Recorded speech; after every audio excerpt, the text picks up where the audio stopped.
Alright, so first thing, we're going to be jumping in for the rest of the week into all the radicals, fractional exponents, just simplifying everything. It's going to look very familiar because it's, I don't know, all the same rules we've always done for square roots. We're just going to apply those rules to third roots, fourth roots, fifth roots, all the higher stuff. So the rules you already know. It's just going to be a matter of getting used to how to reduce some of these because we're not intuitive yet.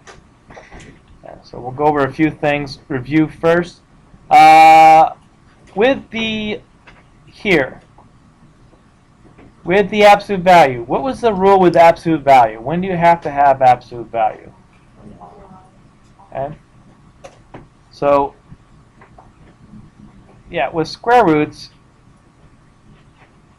the square root of x squared, just within an expression, equal the absolute value of x. Equal the absolute value of x. The square root of x to the fourth equaled x squared. Square root of x to the sixth equaled x to the third, absolute value. Square root of x to the eighth equals x to the fourth. Square root of x to the 10th equals absolute value of x to the 5th. So what's the pattern here? When you go from an even to an odd, you need absolute value. This is to ensure we don't start taking square roots of negatives. But like here, square root of x to the fourth of x squared, there's no way to get a negative here, because if you take a number to the fourth power, it has to be positive. If you take any number to the second power, it has to be positive. So that's why we don't need them here and here with even exponents, is because it's impossible to get a negative number, no matter what number we plug in. But with these other ones, it is possible, so we're being careful just on those. So going from an even to an odd, to like the 1 power, that's when you need them. So throughout every problem we do, you have to be thinking that. Okay. Now this is only for square roots. We're going to be looking at third roots and fourth roots and fifth roots and so on. But the underlying question is always, are we going to get in trouble if we plug in a negative? Okay, so let's look at, let's do a new page. So let's take that one step further. What is the cube root of x to the third? That's just x. Do I have to worry about absolute value? Can I take a cube root of a negative number? Can I take the cube root of negative 8? What does that equal? What times itself 3 times equals negative 8? What is it? Put in your calculator, see what you get. What is the cube root of negative 8? Let's remember how to do that.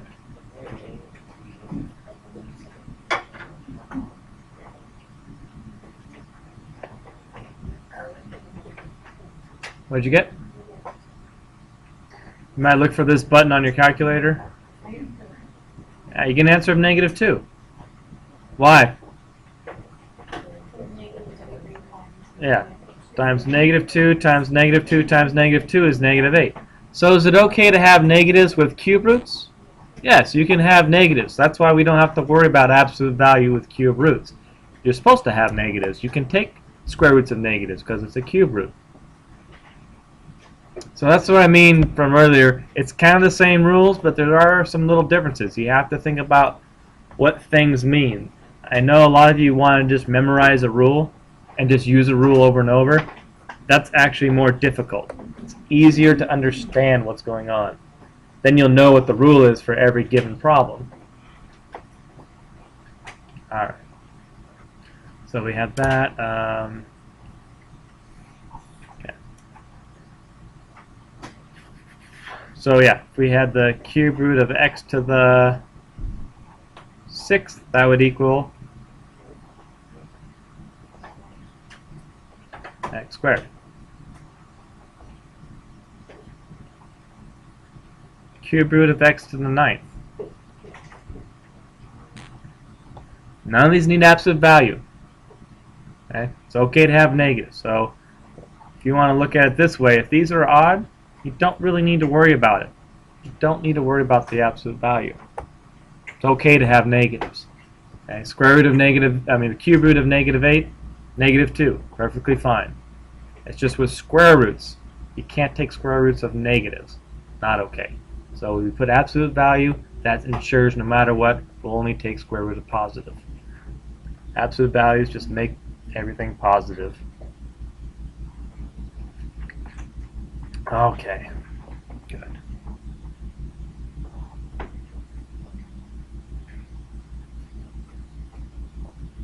What about fourth roots?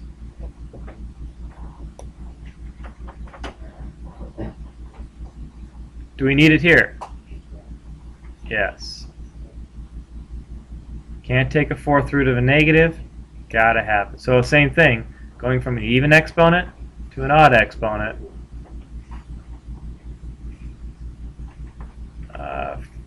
Fourth root of x to the 8th, x to the 2nd.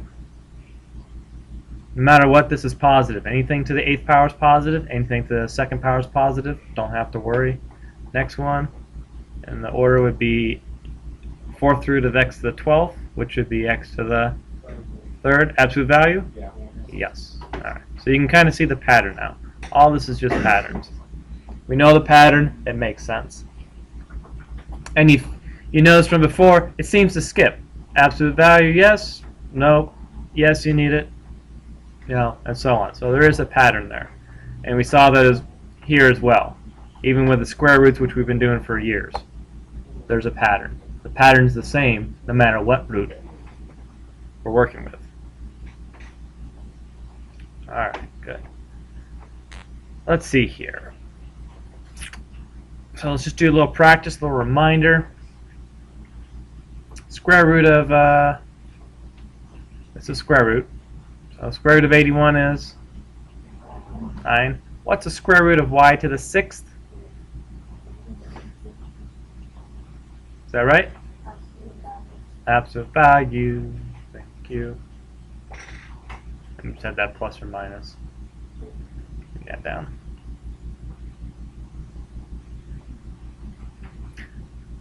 Okay, let's jump it up. 6th root. What's the 6th root of 729? This is where you need to know how to use that button we looked at the last page. Okay, I know I use that button. 6th root of 729 is? What times itself 6 times? And same number times itself 6 times equals 729. That number is 3. X to the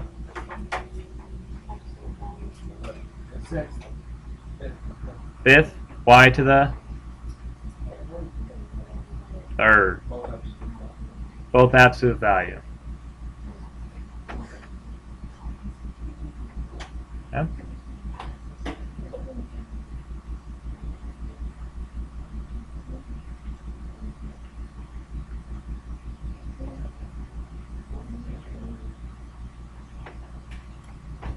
And lastly, just treat this negative like a -1.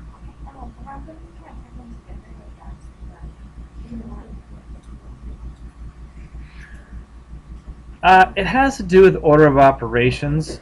That we do not want to take x, take y, multiply them, and then take the absolute value, because technically x and y could be both negative. Multiply them to get a positive. So it's better just to ensure each one of these is going to be positive this way. We don't want the negative disappearing simply because they're both negative. Good question.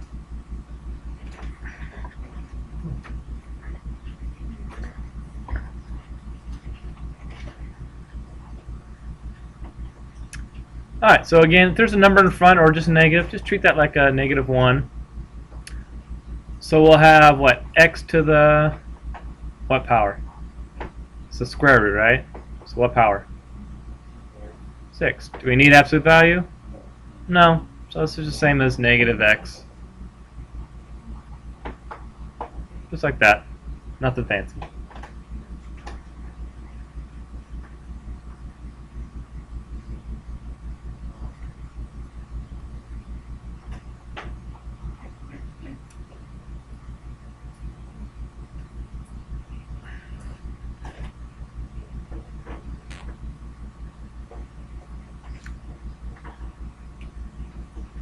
Alright, so again, the same old rules you're going to see. They're going to be the same, operate maybe a little different. Root 2 times root 8 is root 16, right? Because these are both square roots. Square root of 2 times square root of 8, square root of 16, which equals 4. Same thing for any root. So even if they're both 3, so they have to be the same, by the way. We'll get the third root of 27. What does that equal? 3. Yeah. 3 times 3 times 3 is 27. So this is what it means, that it'll look the same, like, oh, I know these steps, the same steps here and here. But when you get to the number, you might be thinking, what is that again? Use your calculator. After doing it enough times, you know, you only have to put square root of 81 in your calculator so many times to know it's 9. Same thing here, just by repetition and being exposed to it. Once you see 27 from now on, you always know, okay, that's cube root of 3. Or cube root of that equals 3. Okay, as well as these other numbers. We're not going to get too much into the dividing today, but it is coming tomorrow. But just know if you have the same root on the top and bottom, you can always combine them into one root like this. Simplify that, then take the cube root. So it's kind of like doing parentheses and then exponents. Remember, all this root stuff always falls under the exponent level of order of operations. So we get cube root of 27, once again, which is 3.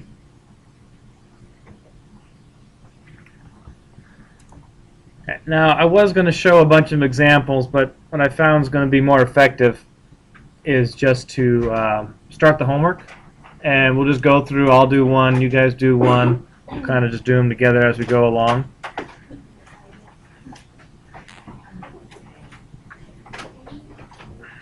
Okay.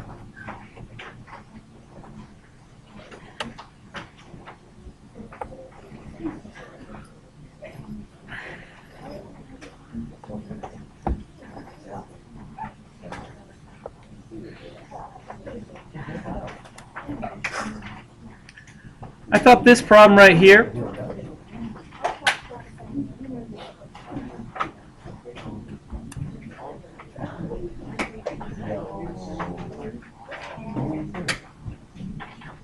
check out this problem right here, number 7 and 8.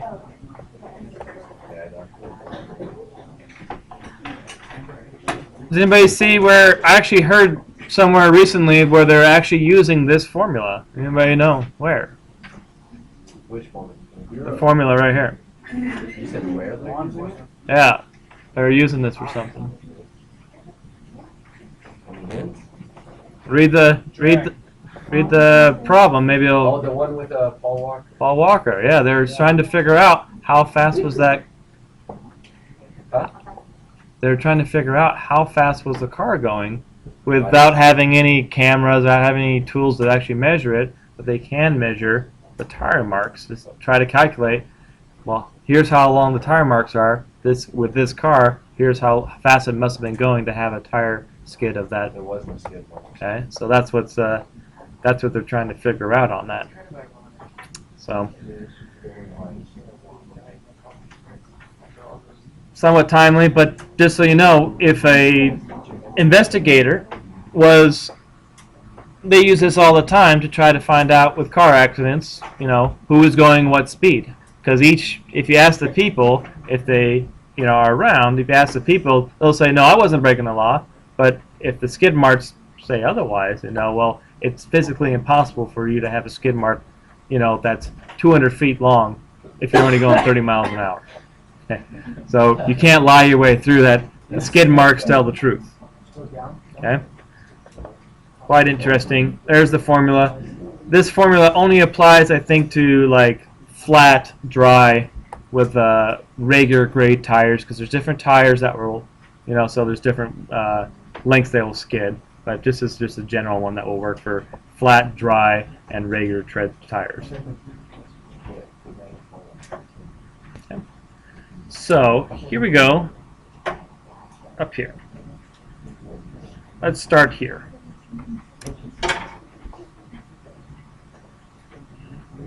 Oh, there it is.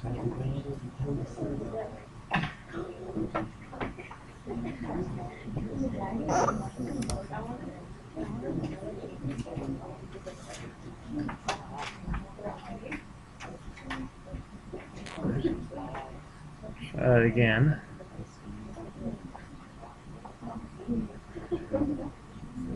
There we go. Okay.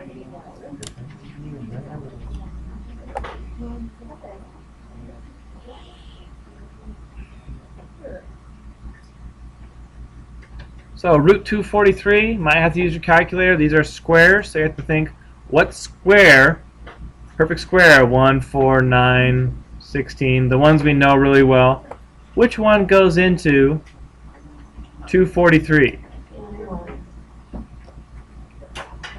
Always write it this way, write two of them. One of them is going to be the one you can simplify, the other one is the one you can't. It's the same thing we've always done, and it works for the higher degrees as well. So yeah, 81 and, what is it, 3? Yeah. So we can take the square root of 81, which is 9, and we can't take square root of 3, so break it up in that. All right. You guys go ahead and do 19. Very similar. It's actually a little bit easier, smaller number.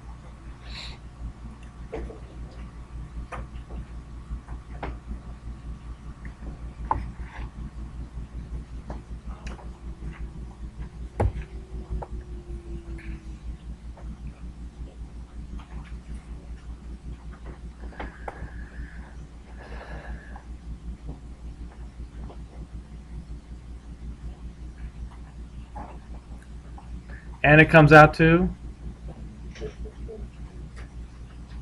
what is it? 6 root 2? Okay, take your word. So yeah, 36 times 2 is 72. That works. Now, let's go back real fast and review what, I know I showed all these steps over here with this end of the second. You guys know these numbers all so well, and you probably wouldn't need to write them down. That's not going to be the case when you get to the third roots and fourth roots. So start by making this list. So if this is for like number 20, it's a third root, you might want to have a list of all the cubes. So 1, what's the next cube? 1 cubed is 1. What's 2 cubed? And 3 cubed? And 4 cubed? 64. Okay. 5 cubed? 125. So after a while, you're going to know this list very much the way you know this list. The 1, 4, 9, 16, 25, 36 that you know so well. You want to get to know the cubes and the fourths as well. And when you have this list, it's nice because you can start trial and error what number goes into 54, and you're not just picking numbers randomly. You need to have a systematic way of doing this. But the rest of it's the same. Break it up in 2 parts. Don't forget the 3's on here. By not having the 3's, you're saying it's the square root. So you've got to have the cube root 3 there. So what number goes into 54? What's the biggest perfect cube that goes into 54? 27. And you do have to pick the biggest. Okay, because sometimes, just like the squares, I think like 72. If you're trying to do square root of 72, you might say, oh yeah, 4 goes in there, root 4 goes in there. Yeah, but root 36 goes in there as well. You have to choose the biggest one. So the same exact rules. If anything, take away today, do the same exact thing you've always been doing. It's just that your list of numbers that you work with has changed. Everything else is the same. So we have 27 and 2. Cube root of 27 is 3. And we have cube root of 2.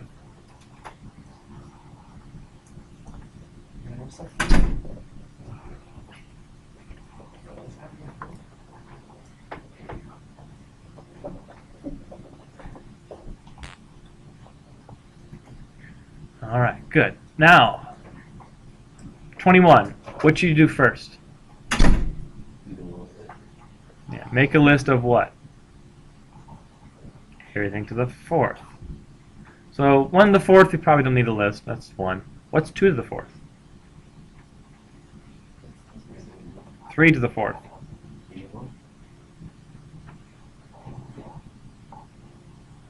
And since our number is 96, I don't think it's going to be 81, right? So this will break up into 2 parts. 4th root of 16. How many times is 16 going to 96? 6. There you go. So 4th root of 16 is 2. And we're left over with the 4th root of 6. So, yeah, the reason you're hesitating and so quiet is, again, we're not used to these numbers. But hopefully after a little bit, you will get used to them. So this works no matter what degree you have. If I gave you something to the 7th degree, you might say, what's 2 to the 7th? What's 3 to the 7th? What's 4 to the 7th?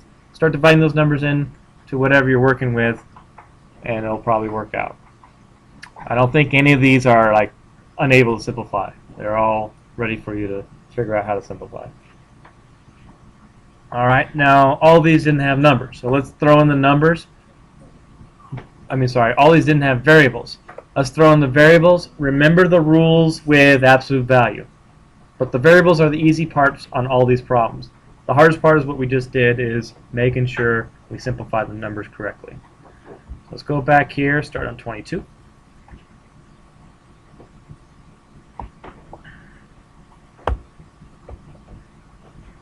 There we go.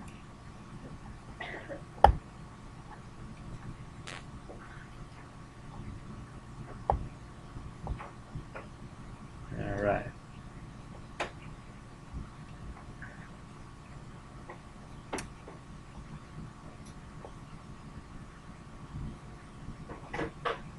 Good. Well, these are pretty easy because they're square roots, so I'll just do, let's see here, I'll do 24, 23 and 24. First 24, I know it's out of order, but I want to do square root, then a cube root. So square root, 2 parts.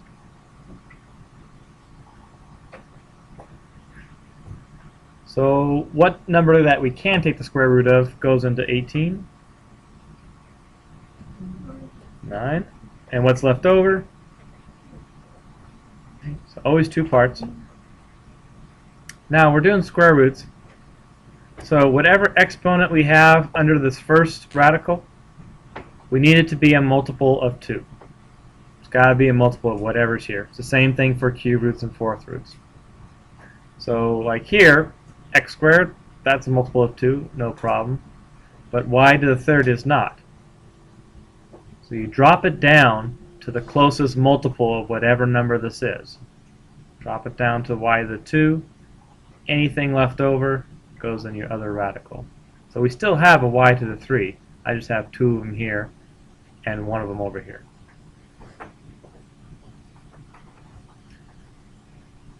So I know at the very end of this problem, this is what's going to be my answer. That's the part I couldn't take the radical of. But here we can. Square root of 9, 3, square root of x squared, and square root of y. Is that it? Yes, no? No. Absolute values. Absolute values. Went from an even to an odd. It's one of those little things like dividing by a negative and inequality, and you have to switch the sign. You don't do this on every problem. You have to look at the problem, read the problem, and use it when you're supposed to. Alright, the next one, again, it's a cube root, so we got to switch gears to cube numbers.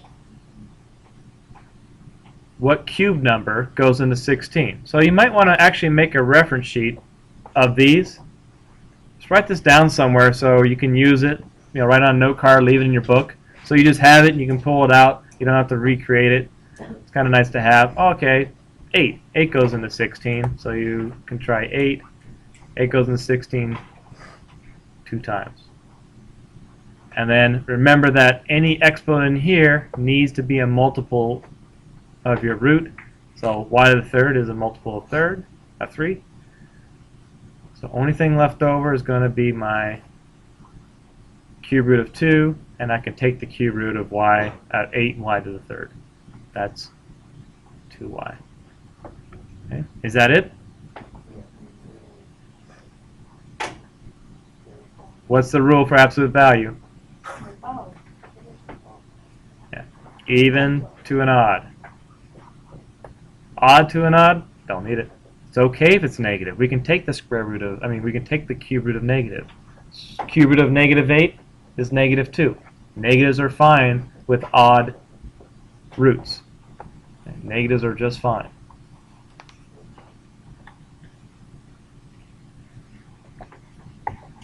Alright. So I'll let you guys do 22 and 25. Those are both square roots. I wish we had another cube root on here. Both square roots. I'll go ahead and do those now.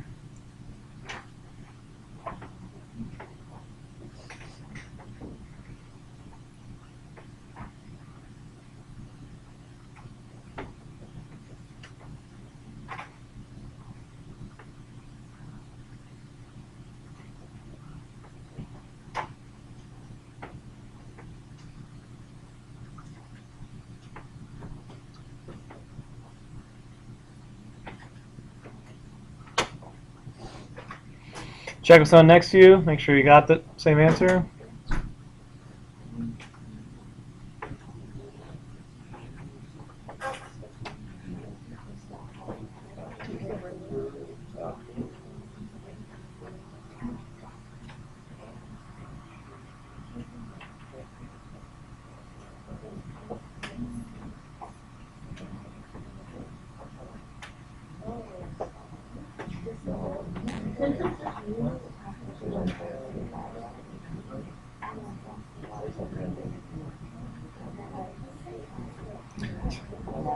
All right.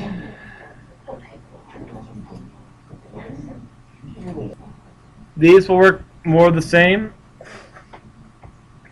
Notice how we have a 4th root and a 5th root over here. So more practice. Just make sure you break them up properly. You can make your 4th root list. So 2 to the 4th is going to be, what, 16? 3 to the 4th is 81, so that'll help us here. So we'll have 4th root 1 over 81. And remember, inside the one we're going to work with has to be multiples of that root. So c to the 5th, we'll drop it down by 1, make it c to the 4th. Put the remaining one over here. d to the 4th is already fine. So we just have one part we couldn't take the root of. So if the 4th root of 81 is 3, the 4th root of 1 over 81 is 1 over 3. C, D, and then 4th root of C.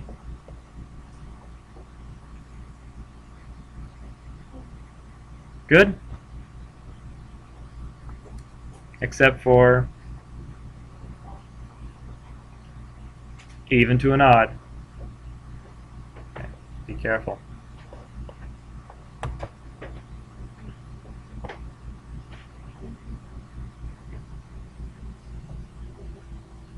Alright. That's all I'm going to do here. That's just good practice for you guys to finish the rest of these. Now the nice thing, I want you to skip 30 through 33 for tonight. Those have to do with rationalizing, or you can have a radical in the bottom.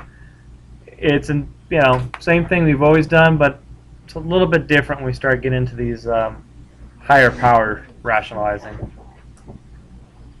So pick it up on 34. That's review. 36 is review. 37 is review. Let me show you number 38 just to remind you.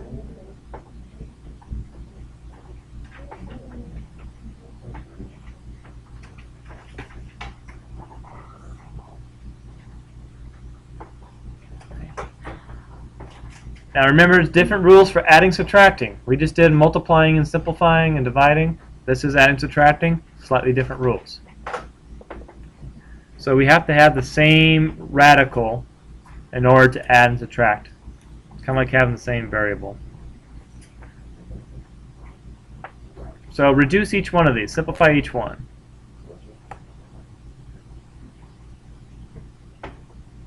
Simplify root 12, what do you get? Simplify root 12, you get. Simplify root 48, you get. Yes?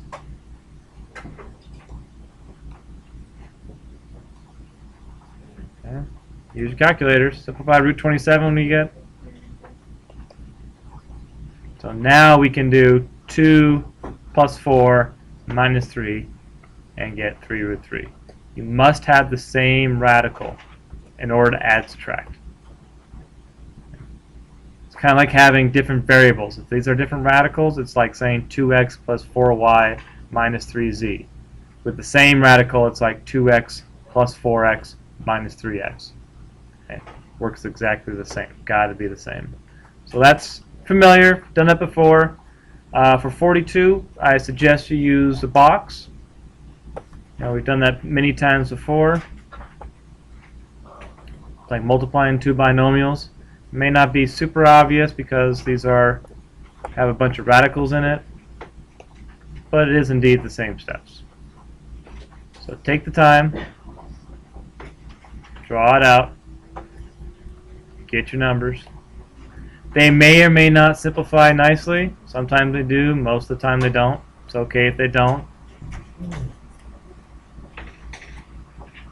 Notice how here the root 12 does reduce. Always reduce, no questions asked. So then you get 25 minus 5 root 2 plus 5 root 6 minus, just write it all out, just like so. Check the back of the book. I know this is a lot of review, but just to make sure we're getting the details correct. All right. Good luck.